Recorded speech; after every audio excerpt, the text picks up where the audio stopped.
Hello, everyone, and welcome to Blogging Theology. And today I'm delighted to be joined by Dr. Francesca Bocca. You're most welcome. Assalamu alaikum. Wa alaikum salam. Now, today we are excited to introduce Blogging Theology Academy's Diploma in Islamic Psychology, launching in January 2026. It's actually the second year of this course. This pioneering program will be led by renowned neuroscientist and theologian, Dr. Francesca Bocca. In this special taster session, she will speak on avoiding burnout the Islamic way, showing how the principles of Islamic psychology offer powerful remedies for burnout and pathways to holistic well-being. Applications for this groundbreaking program are now open at bloggingtheologyacademy.com, and I'll link to it in the description below.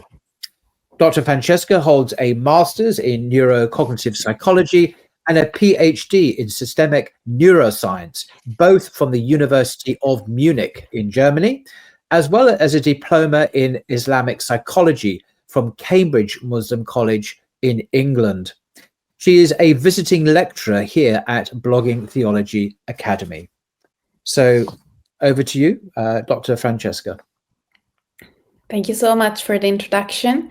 And I'm really glad to talk about burnout today because so many people in our community suffer from it. And I think this is one of those conditions where Islamic psychology can really offer a different take on how to prevent it, how to understand it, and how to cure it. So the first thing I'd like to start with is, even though everyone uses burnout as if this is a purely psychological term, in fact, it is not, because this started as an occupational syndrome, meaning it was first observed studying the workplace.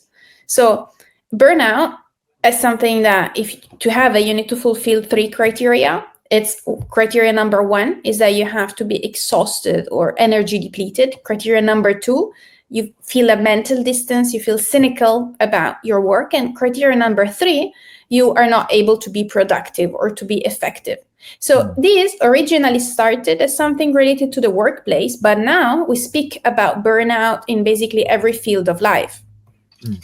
So this is a fairly recent idea, this concept of burnout, perhaps. So the term burnout apparently was coined only in the 1970s, is that right? And why did burnout emerge in the modern age specifically? Yes, so the 1970s for a mental disorder is quite late. It's quite new, which is very interesting. And there are many philosophers that have started giving attention to this issue and start trying to understand why do we have burnout right now, which is more philosophical than a psychological question. And around the year 2010, this has gained a lot of attention, and there are mainly like 3 authors that I think have given a big contribution on this. The first is Byung-Chul Han, who is a German-Korean philosopher who wrote a book, The Burnout Society, in the year 2010. And he thinks that the whole society setting is what is causing the problem. So he says that since our society tells you from a very young age, like nothing is impossible, then this means that, the complaint of the depressive individual, the complaint that, nothing is possible is just the natural reaction, the natural mirror. So neither one nor the other are really reality. We live in an illusion. So before we used to be controlled by external rules. Our birth used to determine our role, especially in Europe, right? But nowadays, everyone is an entrepreneur. Everyone is an extreme self. And so everyone is always trying to optimize, upgrade, perform. And this is quite toxic. And another author that touches on why, I think, is Charles Taylor. He doesn't really talk about this in detail, but he wrote a book in a secular age. And he says that basically modernity has led us to be disenchanted about the world, and so has stripped us from transcendence, religious structure, sacredness. So if everything in the West is now linear, commodified, and empty, now everything is economical, and so there is never enough. We need to achieve more. We need to get it because the meaning is not coming at us. And then the final author that I think gives us a bit of context to understand why is burnout so prevalent is Mark Fisher, who wrote Capitalist Realism. And he says that basically in a neoliberal ideology, personal failure is really what suffering is about. So when someone is sick, it feels it as if like I am maladaptive, like I am the faulty one and not a systemic malfunction. It's not the society the problem. So people, instead of resisting the structure, instead of really resisting the system or finding ways around the system, they instead internalize it and they say, I'm not productive enough. I need to hustle harder. And so many other factors like collapse of solidarity, the rise of precarity, competition, make also people, especially in the workplace, very vulnerable to self-blame, competitiveness, anxiety, and these sort of predisposing factors to burnout. Okay, so what's the typical cure that's been on offer for this particular problem? Yeah, so at the very beginning, what used to be done here is for Western workers that went in burnout to be given a leave, like 2 months, 6 months sometimes. And still nowadays, Western psychology offers basically two main approaches. And then we will see how the Islamic psychology and Islamic medicine ones differ to it. Mm-hmm. So nowadays, what is offered is either cognitive behavioral therapy, where the idea is to identify what are your thought patterns that maybe create anxiety for you, improving your time management, improving your assertiveness and putting limits, setting boundaries. The result of this, however, is that then the individual, the worker, is even more isolated and gives even more illusion of control that, it's all in your hands and you have to carve your space. You have to put your limits. Another approach that nowadays people use a lot for dealing with burnout is the whole mindfulness chapter. So breathing, body awareness, trying to be in the present moment. Problem is here that people still want meaning, a meaning that is beyond being in the present moment. But, putting the body first, the sensation, the breathing, this does not work for everyone, because this is just the result of a very secular, very materialistic anthropology, which gives for granted that, human beings are autonomous, they're rational, they're individual, and they're driven by productivity. All of this, I think, can be put under discussion, to be honest. Yeah. So was anything of this sort described in Islamic medicine or psychology in the past? Indeed, yes. Although what would be interesting is that the fact that in Islamic medicine and Islamic psychology, even though there are books about diagnosis of disorder, there aren't a lot of data on prevalence. But I suppose, and I understand from reading those and from reading how the scholars talk about in the burnout or these things we will talk about were much less prevalent. However, they were there. So I'll make some examples of where do we find a description of these things. For example, in the books of Abu Zayd al-Balkhi, who was in the 9th century of the current era, so very, very early. He talked about futur or psychological exhaustion, which came out a long sadness or long anxiety. And what he said was that there was a connection between emotional strain and somatic exhaustion and loss of vitality, which is something that really maps very close to our definition of burnout. But he wasn't the only one. Even the super famous scholars of Islamic medicine talk about it. For example, Ibn Sina discusses in Al-Qanun different types of exhaustion, mental exhaustion, melancholia, or depletions as medical conditions to treat. And he also talks about specific form of fatigue, mental fatigue, that comes if you have been stressed for a long time, if you have been sad for a long time, or if you had, for example, to do too much intellectual, intense work. And he describes the symptoms in the form of loss of appetite, sleep disturbances, reduced motivation, which really map onto burnout. And what he says, which is very interesting, is that these symptoms, if they're not interrupted by rest, first of all, and this we agree, but a lifestyle change, which is crucial because the West does not put a lot into discussion, the idea that you're supposed to exist as a worker and whatever.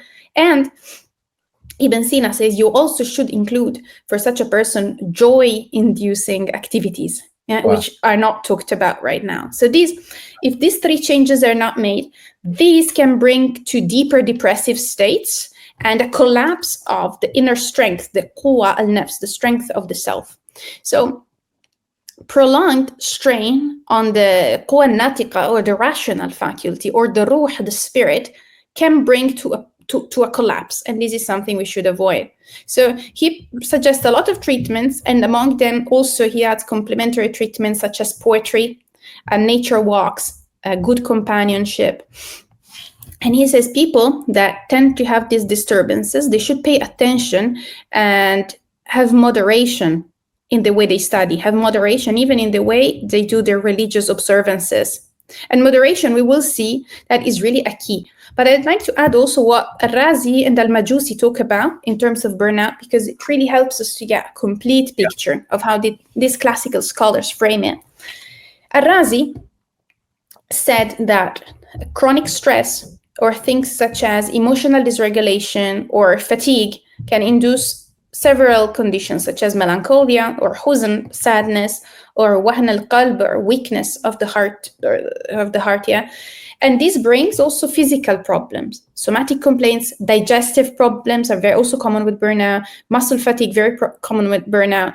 And he notes that sometimes there are emotional causes, but even moral causes. For example, if you're under a lot of financial pressure to provide for your family, he recognizes this can be a cause for burnout, or even a lack of spiritual grounding could be. And finally, Al-Majusi describes waning in the faculties, like du'af al-quwa, which is caused by this emotional agitation, which is prolonged, a fear, or an imbalance in the human body. And he says that if you do intense cognitive work, or if you're under intense administrative stress, this really puts your body, your humors out of balance, and this brings to the exhaustion then. Mm-hmm. So how would Islamic medicine specifically frame burnout? Yeah, so it's not just a list of symptoms, which is what I think makes Islamic medicine very interesting. There is always the attempt to explain why does this thing happen, not just to describe clinically how does it present. And so from an Islamic perspective, burnout is basically just a symptom of imbalance. So one's life is out of equilibrium, and Islam is basically to give back equilibrium to your life. So this burnout is one of these situations in which the correct practice of Islam is curative, which is very important. So they would say, for example, that if a person focuses exclusively on their worldly duties, for example, neglecting the spiritual well-being, or on the other way, like they overexert in devotional acts without ever resting, then the result is a type of exhaustion, both in the heart and in the body. And this is because in Islamic medicine, in Islamic psychology, in Islamic spirituality, all these disciplines, human beings are seeing as an integration of many factors. So there's the body, the jism, the mind, the aql, the soul, the ruh, the qalb, the heart. And extreme stress or exhaustion are not only then physical, but they also affect the spiritual. There is always a connection between these fields. So in the Islamic tradition, there is a strong emphasis on the fact that Allah subhanahu wa ta'ala has created humans with inherent limits and inherent needs. And ignoring those limits that we have, ignoring the fact that we only have a limited strength, a limited capacity, limited ability, this can lead to harm. And we know this in the Quran, right? The very famous ayah that Allah subhanahu wa ta'ala does not burden any soul beyond what it can bear. We generally understand this a lot from external tests, right? I am in pain, I'm sick. Of course, Allah does not burden me, but we do not understand it in the way we overexert ourselves. But it's still related to that, right? So undue self-imposed strain is really against what Islam is about. And so this brings us back to one of the principles of Islam, which is mizan, balance, and moderation. Mizan is one of my favorite words in Arabic, mizan. Now, is there an Islamic cure to burnout? Yes, and I would say it is a very multi-pronged one. So I'll try to give some, to paint a bit of a picture, although it is complex. And for each case, you would suggest a slight different one. But let's say that, first of all, already Islamic religiosity is a buffer against burnout and distress. And there has been a study in 2021 by the Yaqeen Institute on like about 3,000 Muslims. And what they have seen is that higher religious commitment correlates with better mental health and with outcomes basically across the board. And that would be also stress resistance. Yeah.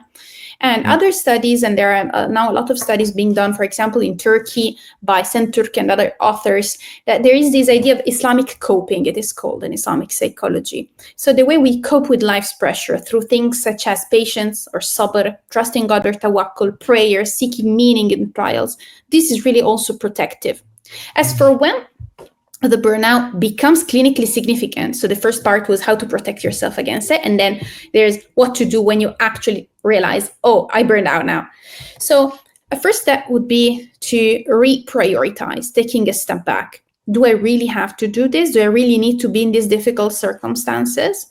This is because, Islamically, we're not really, it's not obligatory on us to have a career. It's not obligatory on us to change a house every 5 years and, change and being in the consumerism loop. So maybe just, reducing work could be just the easy way to get out of it. And also seeking support, having community time, renewing our spiritual intentions. And one very, very powerful technique, and this I use with all my clients that suffer from burnout, is making meaning out of it. So burnout is very unpleasant, right? And as every test, there is something that we have to develop, learn, or understand. So what is it? And once people understand, maybe that was the time I realized that work is not the only priority, or maybe this is the time I stay a bit at home and I see how my children have been growing. It gets a meaning, and from meaning comes strength. And so this brings to reframe life through priorities which are clear. So we reframe life through obligations or fara'id, and then we fulfill basic duties, and then maybe that's enough, right? And sometimes even changing the environment. And then there also are specific treatments for burnout in Islamic psychology that come from Islamic sources. Not many people, for example, would know that for anxiety issues and burnout, archery is very, very effective. And archery is one of those things that we find in those hadith which are very special, in which the Prophet ﷺ repeats things thrice. There are collections of a hadith, right, about this. And there is one, is in Sahih Muslim, in which it is repeated 3 times that indeed strength is in archery. Wow. So in a syndrome such as burnout, where we lose all the strength, the quwwah really gets lost, then regaining it through archery has a meaning. And there are even more specific hadith that are found, for example, in As-Saghir al-Tabarani, in which the Prophet ﷺ said that there is no harm if you take up your bow when you're overtaken by worries, for it relieves anxiety and drives away sorrow. So this is quite clear, right? And it's an amazing treatment for mental health. So these things together, paired with also values, for example, tawakkul, surrendering the past, the future to Allah subhanahu wa ta'ala, are a very effective treatment to burnout. Fascinating. I never knew that about archery, actually. That's a whole new world there opening up in front of me. So thanks for mentioning that. But what about other prevention strategies? Yeah, so I would argue that prevention is even more important. And what I would argue is that the Muslim civilization has always worked more on prevention and on lifestyle rather than on treating and on emergency. Although we do have, as we have seen, we do have treatments for emergency. But the first concept for prevention would be to maintaining a balance in life. And that would be called a wasatiyah, so a balanced, proportioned life. Another thing is to accept, and these are beliefs, right? These are beliefs that we should hold clear, that in the life, there are going to be ups and downs, and that is okay. And so there are a hadith, for example, that tell us that, for everything, there is a zeal, and for every zeal, there is a slackening. So there are moments in which you feel like we really want to do the thing, and there are moments in which we feel like we're not, and that is normal. That is normal for males on a daily basis. In the morning, it's more active, and in the evening, it's tired. And for women on a monthly basis, based on their period. So there are weeks in which we're more energetic and weeks in which we're less. And these things should be honored because that's the way we're created. And another facets of its moderation, like i'tidal. I'tidal is basically a state of internal harmony and proportion, often within the nafs, our self, between different faculties. So faculties are aspects in which our nafs is active. And we should put balance between, for example, al-quwa al-ghadabiyya, so the anger, or which is, emotional parts of us, and al-quwa al-shahwiyya, appetite and will, wanting things, and al-quwa al-aqliyya, so intellectual abilities. All these things should be proportioned. One cannot live permanently in the intellectual sphere. One cannot live permanently projected into their wants and whims into the world. So after that comes also the fact that rest should be a part of every day. And there are many hadith that tells us to rest. So we should do that. For example, there is the prophetic habit of the qaylula, or the midday nap, which is lost in our Western world, because we need to work from 8 to 5 and then, the time is over. But for those that can, this is very, very important. Sorry, was that the siesta, as it's now called in many parts of Europe? Is that the same? That would be very similar. Yeah. And so it's synchronized with prayers. Right. So do you have that in Italy still? I know the parts of France still have that in Spain. Is that a thing in Italy? We have lost it, unfortunately. Yeah. Especially here in the north of Italy, we're very much we got sold the dream of productivity. So everything is about work and full time and career and all that. Oh, grief. No, that's sorry, I interrupted you. So I carry on. Yeah. And then, about prevention, there is also the idea of having a life which is full of variety. And this we have so much forgotten, because we wake up, we go to work, and then we're back. We watch Netflix, and then maybe in the weekend there is something different, maybe.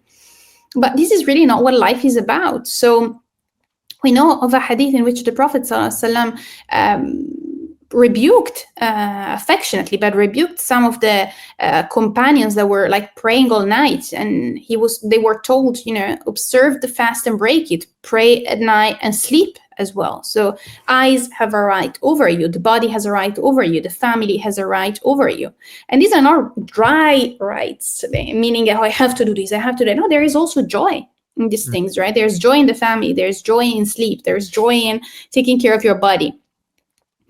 Other aspects of prevention of burnout have to do instead with the societal criticism. So the outlook that Western society has on life is very despaired, very cynical, very bleak. And the idea is, everyone is out there to get at you. Everybody hates you and, is a competitor, basically. There are limited resources and you need to get them, and you're alone. And all these beliefs really make you more prone to burn out.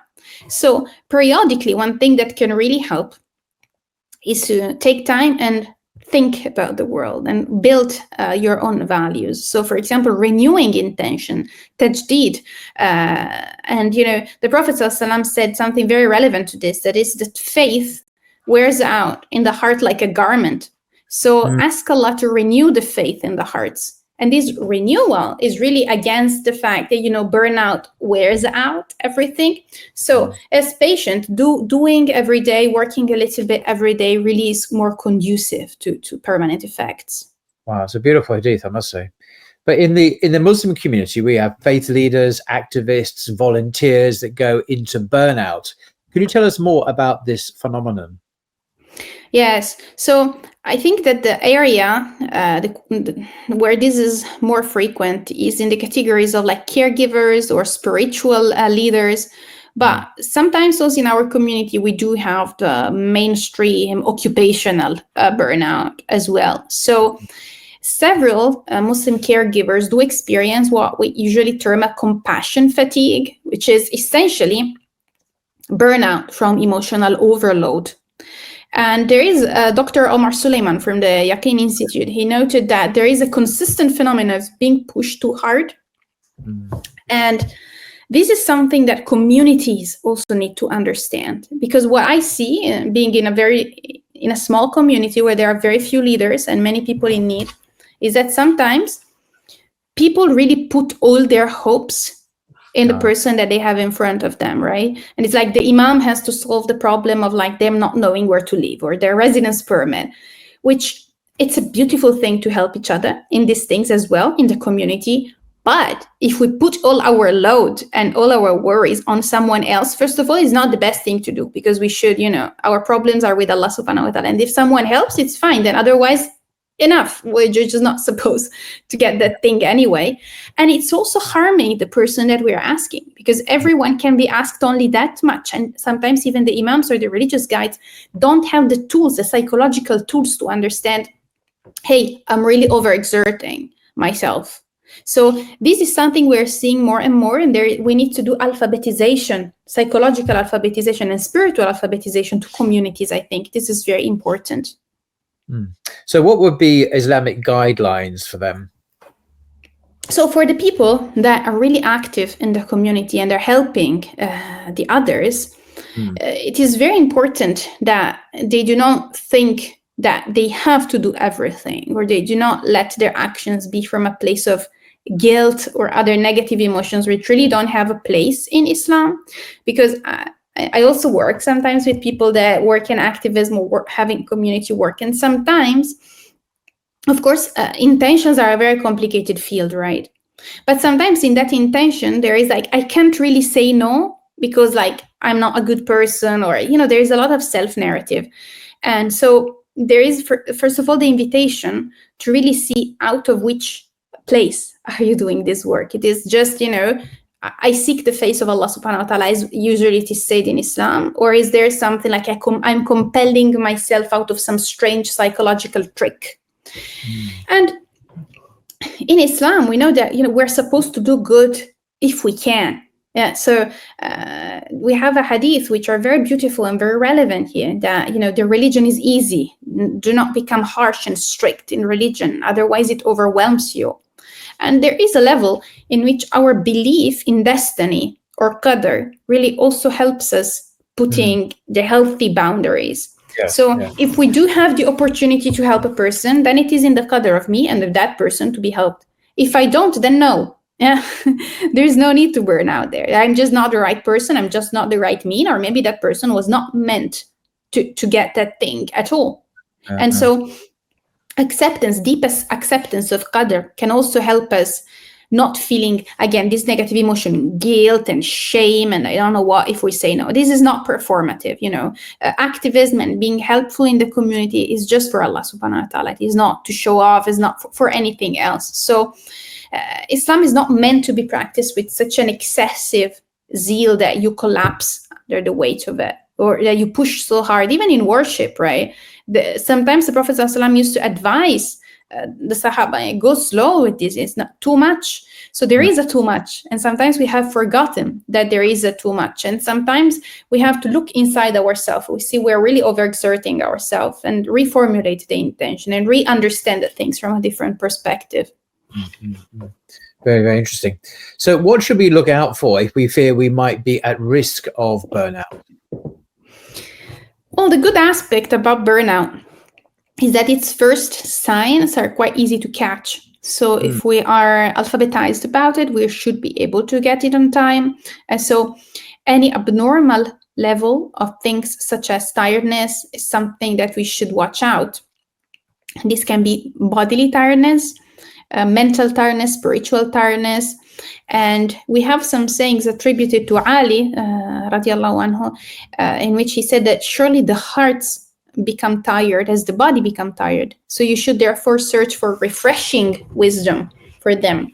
And this is something to keep in mind. So when we feel tired, we should refresh, and then our energies come back, and then we exert ourselves again. So it should be like waves. If we see that instead there is a negative note, which is staying for a prolonged period of time, this is the time to do something. So we also have among the sayings of the Salaf that we should give rest to our hearts every once in a while, because if they're forced beyond their capacity, they become blind. Now, blind hearts is a technical term in Islamic spirituality and Islamic psychology, which is a very negative term.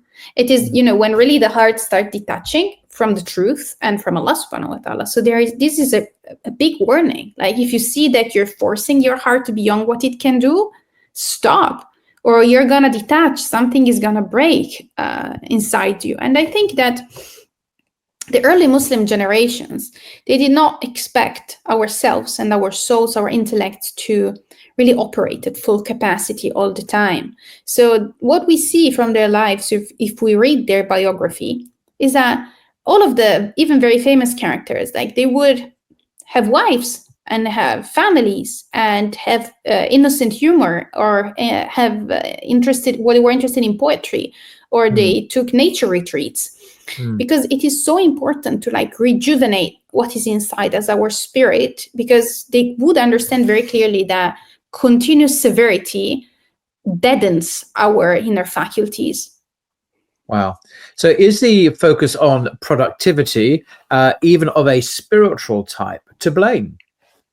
Yeah, I think absolutely. If there is one idea that is really harming us, is the idea of productivity. And we can see it in the way that contemporary Muslims practice, because nowadays we favor the measurable spiritual activities, and this is a sign that really productivity has eroded our mind. So for example, it will be one thing we would do nowadays. It's like, I'm going to read like the whole Quran in X days, while other very important spiritual growth activities, such as a spiritual retreat like Khalwa, it's almost abandoned, because this is not something measurable. You do not have an output. You do not have a number to put at it. And so also other things such as tafakkur, like reflection, contemplation in nature, like almost nobody does that.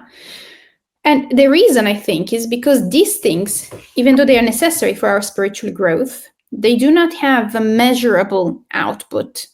And so we are still, unfortunately, we don't know it, but we're still seeking like the dopamine so-called rush when we're doing something. When we're calling it spiritual growth, we're really not able to disentangle ourselves from the way productive things are, and we apply that to the spiritual. But, we don't need to tick boxes in spirituality or in religion. That's not the way it works. Spiritual growth does not dependent on how many rakat did you praise, qualitative more than quantitative. So another reason why productivity kills us is that many times it comes out of a place of guilt, out of a place of shame.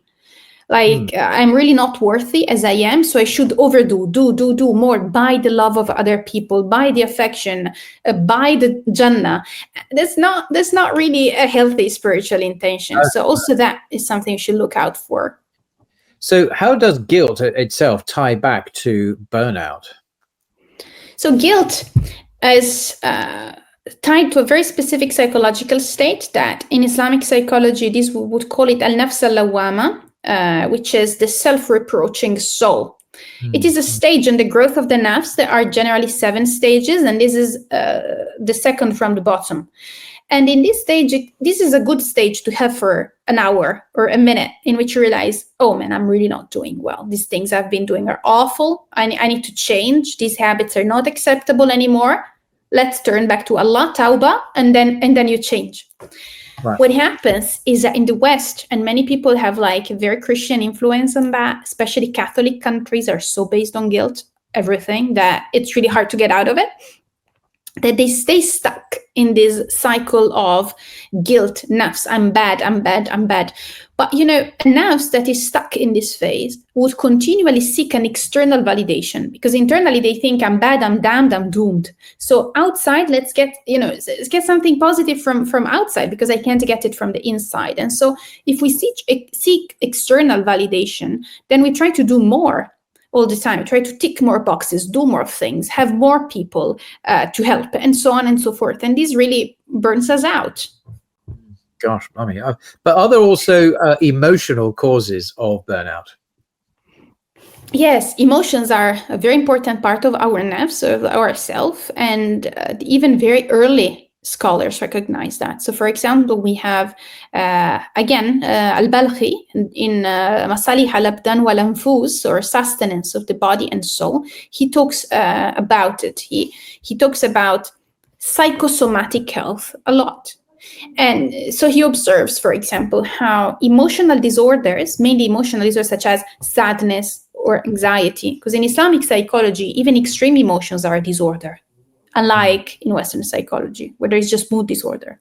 So this type of disorders can exhaust the body, and he says it draining its activity and wearing out its desires for pleasures. So he gives an idea of what a healthy soul should be like. He says the soul should be the sunlight of the body, energizing it, which is a beautiful image, right? Because it really gives an idea of something warm, warm, shiny, happy. That's how our self should be. If it's not like that, that's a sign that something is not working out.